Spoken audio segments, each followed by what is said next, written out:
Hello, and welcome to the third video of the grad pre-arrival session. That is a quick tip on bringing family and dependents to the United States.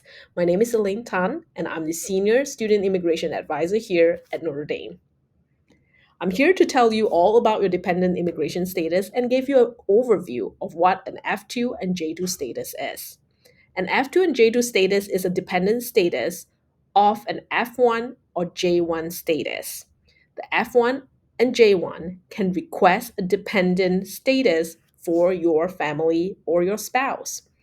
The status depend primarily on your F1 J1 status. The F2 or J2 dependent can accompany the student to the United States, or they can follow or join them on a later date. So, what are the eligibility of an F2 J2 dependent? They can be a married spouse, unmarried child, or children under the age of 21 of an F1 or J1 primary status holder. Some of the benefit and limitations for F2 or J2 is that the spouse can enroll academically only part time, and a child, kindergarten to 12th grade, they can be enrolled or go to school full time. But after high school, the child can only be enrolled part time only. For employment, there is no employment for F status. For F2 dependent, they are not eligible for employment. For J2 spouse only, they are able to apply for an work authorization. That is something that can be done after arrival. Eligible to enroll for university insurance if they are a dependent, and a child dependent would age out at 21-year-old. This is something to think about. If your child is 21, they will age out and no longer be your dependent, F2 or J2, if they turn 21. Some of the things to consider is also financial readiness. When planning to bring family and dependent, make sure you are financially ready. You would need to have sufficient fund for yourself and all your dependents. You would have to show funding, tuition and fees, and living expenses, as well as your dependent expenses. A lot of things sometimes that you want to think about to be financially ready to have dependent here is housing, renting of apartment, right? Utilities, daycare for your child, food, insurance, phone bill, transportation, like for example, a car, travel expenses for the whole family, and also groceries. Another concern or constraint or adjustment that you want to think about is the social constraint and adjustment. As an F1J1 student, you're here to study, especially as a grad student. There is a lot of things you have to be mindful of, such as time management. Consider time spent with and away from your family or your dependent, on campus, your office time, and your lab hours, right? Another concern for F2 and J2 is language barrier and cultural adjustment for your dependent. There is something that you would want to communicate with your dependent and your children and prep them before they're joining you here in the United States.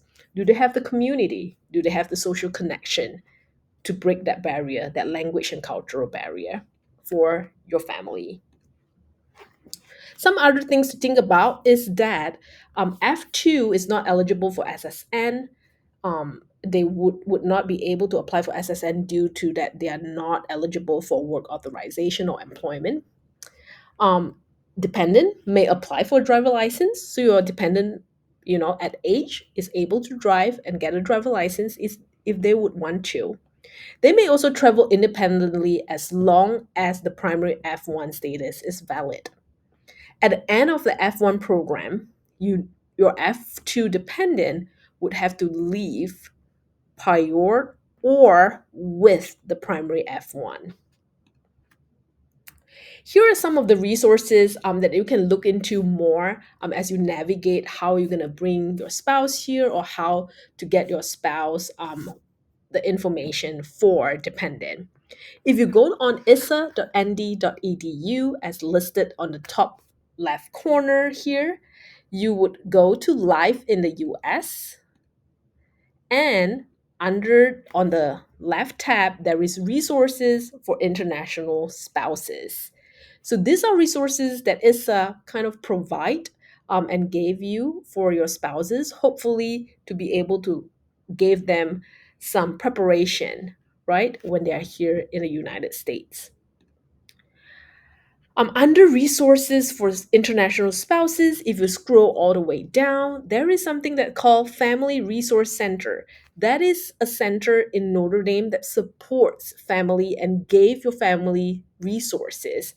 So if you can navigate to that link, there is a lot of resources for your family, for your spouse. Um, so that those are the links that you want to make sure you can read through it, or your spouse or your family can read through it together. Under So when you navigate to the Family Resource Center, you would see a tab on the left side, Married and Parenting Student Resources. So for married couple and parenting student, there is a lot of resources readily available for you. So that is something that you would also want to look into, the A to Z guide for grad student life. So I would really recommend that you go into that Family Resource Center and look through all those resources that is readily available for you, your spouse, and your family. So the link is frc.nd.edu. The next one is insurance plan and rate. These are another resources. You would want to go to uhs.nd.edu.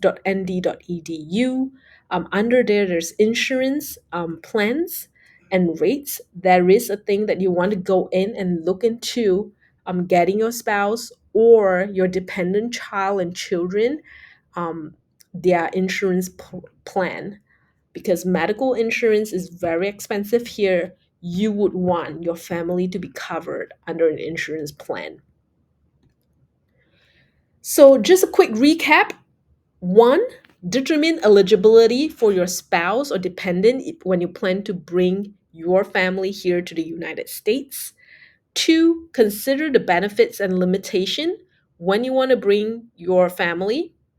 Three, make sure you are financially ready to support your family here in the United States. Four, your dependent social constraint. You might want to just talk through it with your child, with your spouse about their social constraint here in the United States and prepare them with resources that was just mentioned. Five is transportation and housing. We covered housing earlier on. Transportation will be covered late in a later time. But transportation and housing is something that you would want to consider as a family, right? Do you want to purchase a car? Do you want to rent, or you want to buy a house? That is something that you would want to consider comparing to living in the dorm. And six, to maintain your status. For F1, you would have to maintain your status. For your F2s to maintain theirs. So here are some other resources for dependent: spouse ID card, ISSA events and programming. Spouses, families are invited to join. There is the Center of Studies of Languages and Culture, where spouse or even children can come together and study English language together, learn that language, learn that culture. Grad student life is another good resources for you, and a wellness center. So that's all for bringing your spouse, family, or dependent to the United States. Coming up in August, it's arriving in the US. We're going to talk a lot more about arrival into the United States. Take care and see you in August. Bye.